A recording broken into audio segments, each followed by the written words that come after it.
الشيطان الرجيم. بسم الله الرحمن الرحيم.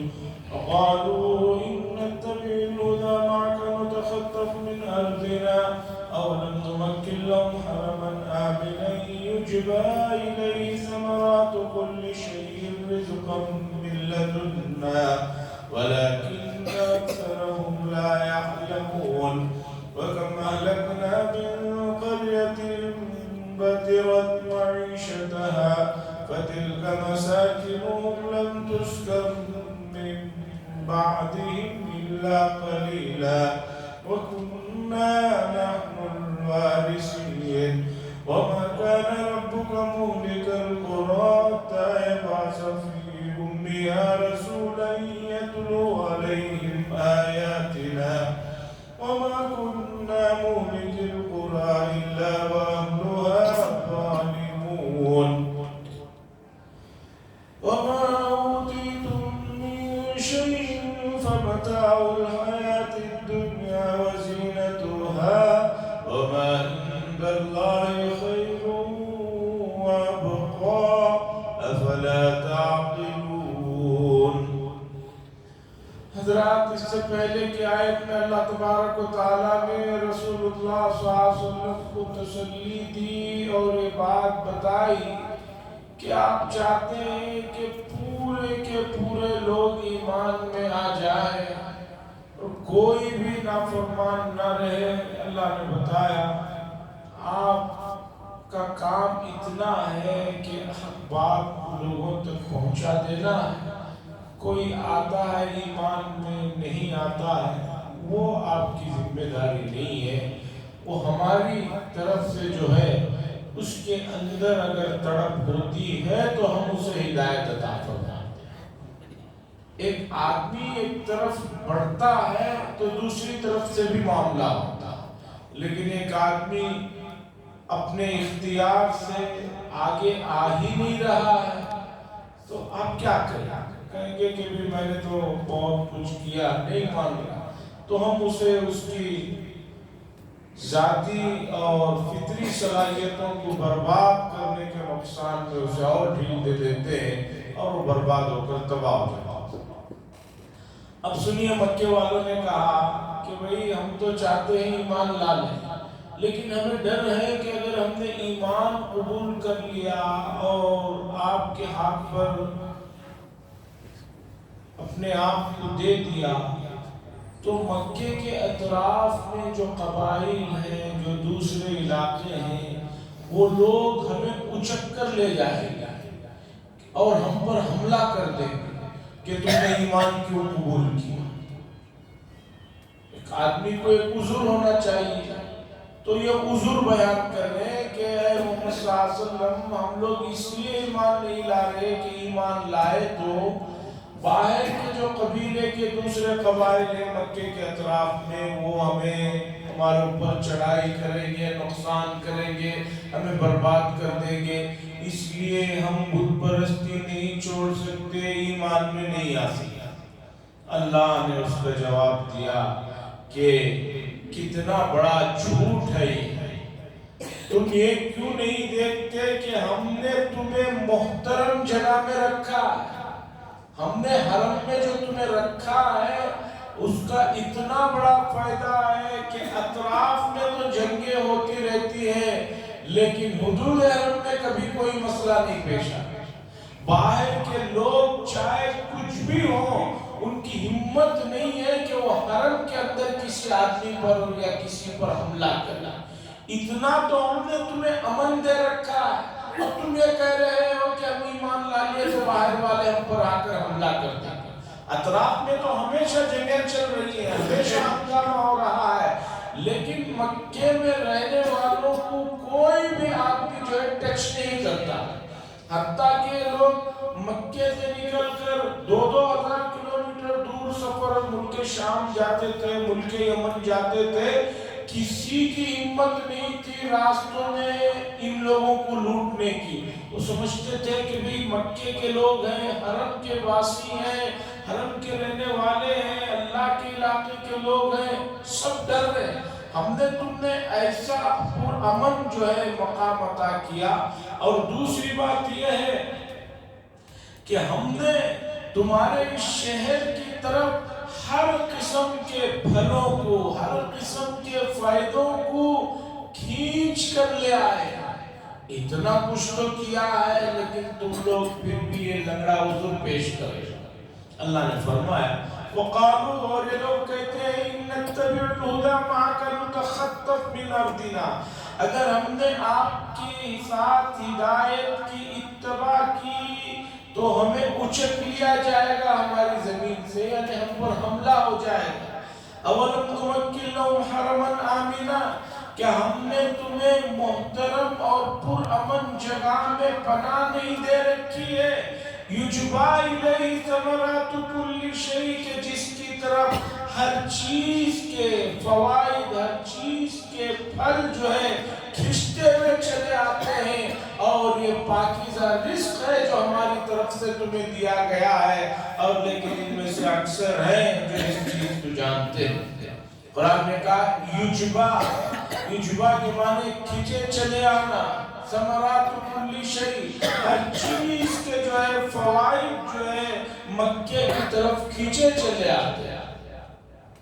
جن حضرات نے حرم میں وقت گزارا ہے، چاہے حج میں ہو، دوسرے موسم میں ہو، اس بات کا نظارہ دیکھیے کہ مکہ المکرمہ ایک بے آب و گیا میں ایک شہر ہے جس کے پاس بارشوں کا یا اسی طرح پانی کا کوئی انتظام نہیں، لیکن مکہ المکرمہ میں ہر موسم میں، ہر موقع پر، ہر قسم کی چیز کھانے پینے کے لیے میسر ہے۔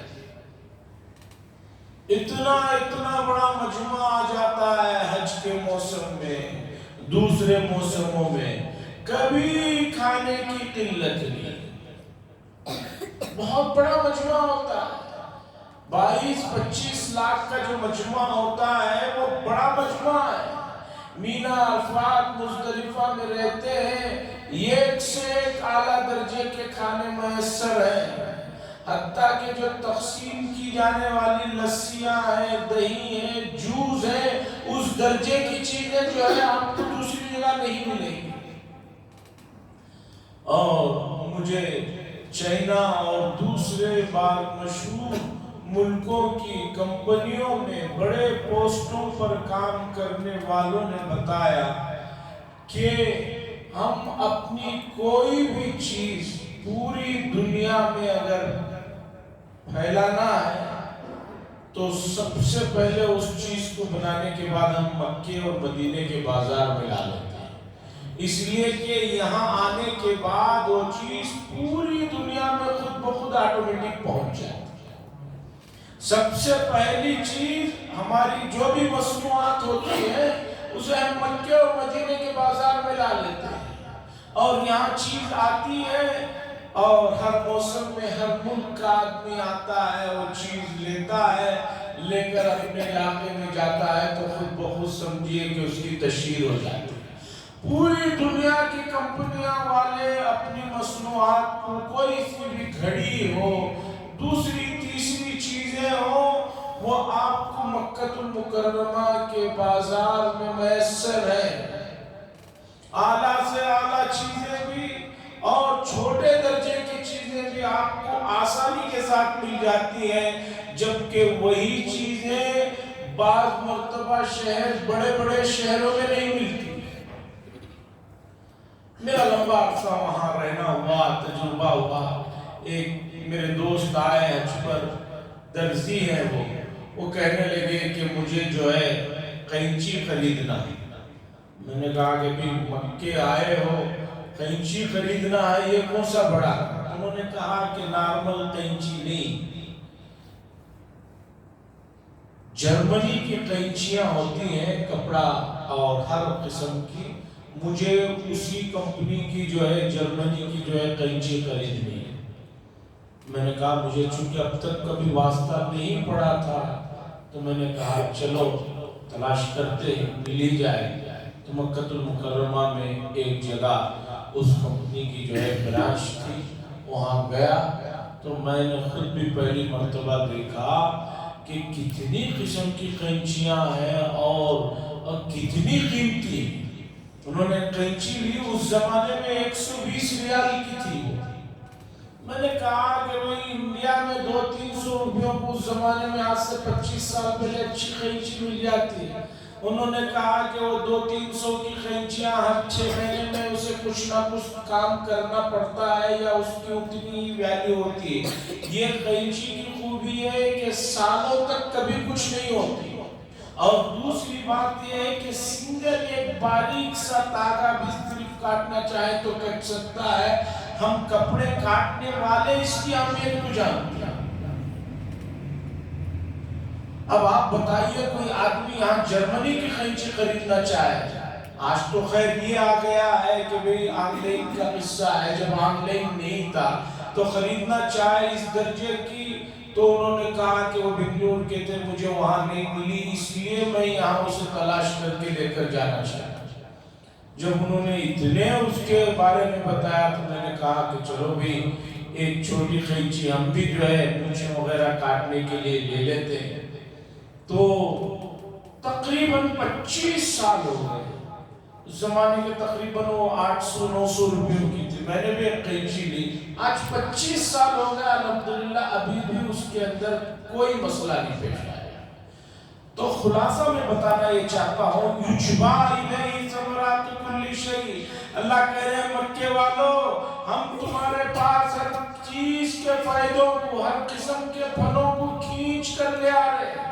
مکہ المکرمہ میں کون سی قسم کا پھل ہے جو نہیں ملتا؟ کون سی کوالٹی کی چیزیں ہیں جو آپ کو میسر نہیں ہیں؟ یہ اور بات ہے کہ آپ نے مکہ المکرمہ کو پورا دیکھا ہی نہیں، اس کے بازاروں کو دیکھا ہی نہیں، اس کے علاقوں کو دیکھا ہی نہیں. کھانے پینے کے سلسلے میں تو الحمدللہ اللہ نے وہ برکتیں عطا فرمائی ہیں، اور صحت کے معاملے میں بھی وہ برکتیں عطا فرمائی ہے کہ بعض حاجی اور معتمرین اپنی جو ہے غیر ذمہ دارانہ چیزوں کی وجہ سے ان کی صحت کا مسئلہ پیش آتا ہے. جیسے کسی آدمی کو ٹھنڈا پانی پینے کی عادت نہیں ہے، وہ ٹھنڈا پانی پیتا ہے تو طبیعت پہ اثر ہوتا ہے. کسی کو اے سی کی عادت نہیں ہے، وہ ڈائریکٹ اے سی کے پاس بغیر کمبل اوڑھے سوتا ہے تو طبیعت بگڑتی ہے. ورنہ وہاں کا موسم اتنا بہتر ہے کہ اس طرح کے مسائل نہیں پیش آتے. اس کی سب سے بڑی دلیل میں یہ دیتا ہوں کہ الحمدللہ 10 سال مکہ المکرمہ میں رہا، 10 سال حج کے موسم میں حاجیوں کے لیے بھاگ دوڑ کرتے رہے. شاید پوری زندگی میں 1 یا 2 مرتبہ مجھے جو ہے ہلکا سا بخار یا نزلے کی دوا لینی پڑی ہے، ورنہ کبھی کچھ مسئلہ پیش نہیں. اور زمزم کے پانی کا تو پوچھئے ہی مت. اتنا طاقتور اور اتنا پاورفل پانی ہے کہ روزانہ 3 وقت مرغیاں، بکرے اور اونٹ کا گوشت کھاتے تھے ہم لوگ جامعہ کی طرف سے. لیکن زمزم پینے کی برکت ہے کہ کبھی بدہضمی کا مسئلہ، قبض کا مسئلہ نہیں پیش آیا. یجبا الیہ ثمرات کل شیء. اللہ فرما رہے ہیں ہم کھینچے کی طرف ہر چیز کے ثمرات، ہر چیز کے فائدوں کو تمہاری طرف کھینچ کر لا رہے ہیں، اور یہ ہماری طرف سے رزق ہے، لیکن تم میں سے اکثر لوگ نہیں جانتے. اب دوسرا جواب اللہ دے رہے ہیں، وَكَمْ أَهْلَكْنَا مِنْ قَرْيَةٍ بَطِرَتْ مَعِيشَتَهَا. اور کتنی بستیاں ہیں جو اپنے عیش پر اتراتی تھی، اور کتنی بستیاں ہیں جن کو ہم نے ہلاک کیا جو اپنے عیش و عشرت پر اتراتی تھی. فَتِلْكَ مَسَاكِنُهُمْ. پس یہ ان کے گھر ہیں، یہ ان کے گاؤں بستیاں ہیں. نہیں رکے اس میں اس کے بعد مگر تھوڑی دیر کے لیے کوئی.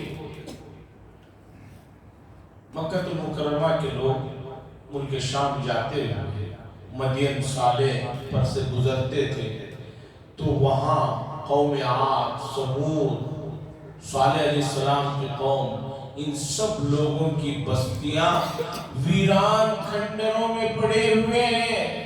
اللہ فرما رہے ہیں کہ تمہارے سے پہلے یہاں جو لوگ یہ بستے تھے، طاقتور لوگ، یہ اپنی عیش و عشرت پر بہت زیادہ اتراتے تھے. ہم نے ایسے اترانے والوں کا کیا انجام کیا تم دیکھتے نہیں؟ آج ان بستیوں پر سے کوئی آدمی گزرتا ہے تو کبھی تھوڑی دیر کے لیے رک جاتا ہے یا کوئی مسافر وہاں سو جاتا ہے. اب تک وہ چیزیں کھنڈرات میں تبدیل ہو کر پڑے ہوئے. اور ہم اس ملک کے لوگ اگر ہم اپنے یہاں کے تاریخی چیزوں کو دیکھیں جو تقریباً بھرے ہوئے ہیں، ہمارے اپنے صوبے میں بھی دوسری جگہ بھی کیسی کیسی حکومتیں تھی، کیسے کیسے جو ہے حکمران تھے، کیا کیا انہوں نے بنایا، لیکن سب کے سب جو ہے جو اترانے لگتے ہیں تو اللہ تبارک و تعالیٰ ایسے لوگوں کو پسند نہیں کرتے جو ظلم و ستم کے راستے پر چلتے ہیں، نافرمانی کے راستے پر چلتے ہیں. ان کو ختم کر دیا جاتا ہے. شاہ اللہ صاحب نے لکھا ہے کہ دلی کو اجاڑنے کے بعد دلی میں بسنے والے شہزادوں کا یہ عالم ہو گیا تھا. جامع مسجد کی سیڑھیوں پر وہ لوگ بھیک مانگ رہے تھے اور نمازی جاتے آتے ہوئے دوسرے بھیکاریوں کو تو بھیک دیتے تھے، ان مغل شہزادوں کو بھیک تک نہیں دیتے تھے اور یہ کہتے تھے کہ تم لوگوں کی حماقتی کی وجہ سے آج ہمیں یہ دن دیکھنے کو مل رہا ہے. کم اہلکنا، اور کتنے بستیاں ہیں جن کو ہم نے ہلاک کیا جو اپنی معیشت پر، اپنے ناز، اپنے لائف اسٹائل پر اتراتی تھی. فَتِلْكَ مَسَاكِنُهُمْ، بس یہ ان کے گھر ہیں. لَمْ تُسْكَنْ مِنْ بَعْدِهِمْ، اس کے بعد کوئی اس میں رہائش پذیر نہیں ہوا مگر تھوڑی دیر کے لیے. کوئی جیسے رات کا گزرتا ہوا کوئی آدمی تھوڑی دیر کے لیے رک گیا. وَكُنَّا نَحْنُ الْوَارِثِينَ، اور ہم ہی ہیں اس کے جو ہے وارث. یعنی ان تمام چیزیں ہماری بات رہتے ہیں، ہم ہی اس کے وارث.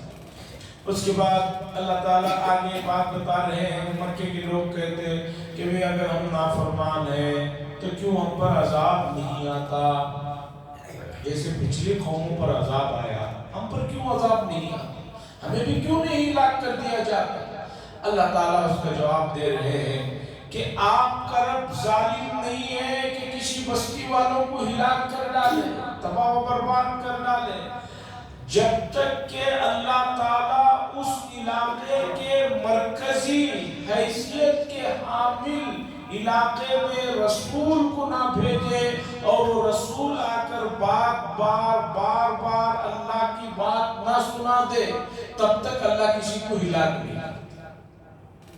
اللہ کو کسی کو ہلاک کرنے کا شوق نہیں ہے کہ بستیوں کو اجاڑ دے. ہاں، ہلاک کرنے سے پہلے اس علاقے کا جو مرکزی علاقہ ہے وہاں پر رسول کو بھیجتے ہیں اور وہ رسول جو ہے اللہ کی تعلیمات کو سناتا ہے. جب وہ نہیں مانتے تب ہلاک کیا جاتا ہے. اللہ فرماتے ہیں وَمَا كَانَ رَبُّكَ مُهْلِكَ الْقُرَىٰ، اور نہیں ہے آپ کا رب کہ جو ہے بستیوں کو ہلاک کر ڈالے یہاں تک کہ بھیجتے ہیں اس کے مرکزی علاقے میں ایک رسول کو یتلو علیہم آیاتنا، وہ ہماری آیتوں کو ان کے سامنے پڑھ کر سناتے ہیں. وَمَا كُنَّا مُهْلِكِي الْقُرَىٰ، اور نہیں ہے ہم کسی بستی کو ہلاک کرنے والے مگر یہ کہ وہاں کے لوگ خود جو ہے ظالم و جابر بن جاتے ہیں، اور جب وہ ظالم بن جاتے ہیں تو ان کو جو ہے ہلاک کیا جاتا ہے ان کے ظلم کی وجہ سے. آگے اللہ فرما رہے ہیں وَمَا أُوتِيتُم مِّن شَيْءٍ فَمَتَاعُ الْحَيَاةِ الدُّنْيَا، لوگوں اور جو کچھ تمہیں دیا گیا ہے دنیا کی زندگی میں، فَمَتَاعُ الْحَيَاةِ الدُّنْيَا، اور نہیں دیا گیا ہے کوئی چیز مگر وہ دنیا کی کچھ سامان ہے اور اس کا کچھ عیش و عشرت ہے. وَمَا عِندَ اللَّهِ خَيْرٌ وَأَبْقَىٰ، اور جو کچھ اللہ کے پاس ہے وہ اس دنیا کی ان چیزوں سے بہت بہتر ہے اور وہ ہمیشہ رہنے والا ہے. قرآن میں جگہ جگہ پر دنیا کی چیزوں کے لیے ایک لفظ استعمال ہوا، متاع، میم تا الف عین، متاع الحیات الدنیا، دنیاوی زندگی کا سامان. ابن عباس رضی اللہ تعالیٰ عنہ فرماتے ہیں کہ لفظ متاع، سامان، یہ اصل کس چیز پر بولا جاتا ہے، اس کی مجھے تحقیق کرنے کا ارادہ ہوا، اور اللہ جزائے خیر دے ان مفسرین کو، ان محدثین کو، انہوں نے قرآن کے ایک ایک لفظ کے معنی کے لیے اپنا سب کچھ قربان کرا دیا۔ کہتے ہیں کہ میں بستیوں میں جانا شروع کیا، گاؤں دیہاتوں میں، چونکہ عرب کے جو گاؤں دیہات ہوتے تھے وہاں خالص عربی بولی جاتی تھی، اس میں کوئی ملاوٹ نہیں ہوتی، اسی لیے عرب کے اندر بچے کی پیدائش کے بعد اسے کسی گاؤں میں بھیجا جاتا تھا تاکہ اس کی زبان ورجنل ہو اور دوسرا گاؤں کی پاک آب و ہوا اس کی صحت کو تندرست رکھ سکے۔ تو کہتے ہیں کہ میں ایک جگہ گیا، یہاں تک کہ گاؤں میں گیا، دیکھا وہاں پر کچھ بچے کھیل رہے تھے۔ اتنے میں گھر سے ایک بچی آئی، اس نے آ کر گھروں میں کچن روم میں پکانے کی جگہ ایک پھٹا پرانا جو کپڑا ہوتا ہے، جو پاک صاف کیا جاتا ہے، کوئی چیز گر جاتی ہے، ہر گھر میں ہوتا ہے، اور آخر درجہ کپڑے کا وہیں جا کر ختم ہوتا ہے۔ ایک پھٹا پرانا جو کپڑا ہوتا ہے جس سے چولہا وغیرہ صاف کیا جاتا ہے، وہ کپڑا ایک عورت لا کر جو ہے باہر سوکھنے کے لیے ڈالے گا۔ اتنے میں ایک کتا آیا، آ کر وہ کتا وہ کپڑا لے کر بھاگ گیا اور پہاڑ پر چڑھ گیا۔ چونکہ اس میں کھانے کی خوشبو رہتی ہے، کھانا وغیرہ پاک صاف کیا ہوا رہتا ہے، تو وہ لے کر بھاگ گیا۔ تو اس بچے نے اپنی ماں سے پکار کر کہا، جاء الکلب واخذ المتاع، ماں کتا آیا اور متاع لے گیا۔ تب مجھے پتا چلا، ابن عباس رضی اللہ تعالیٰ عنہ فرماتے ہیں کہ لفظ متاع اصل میں وہ انتہائی کم اور بے وقت کپڑا جو چولہے کے پاس استعمال کیا جاتا ہے، اس کے لیے لفظ متاع کا استعمال ہوتا ہے۔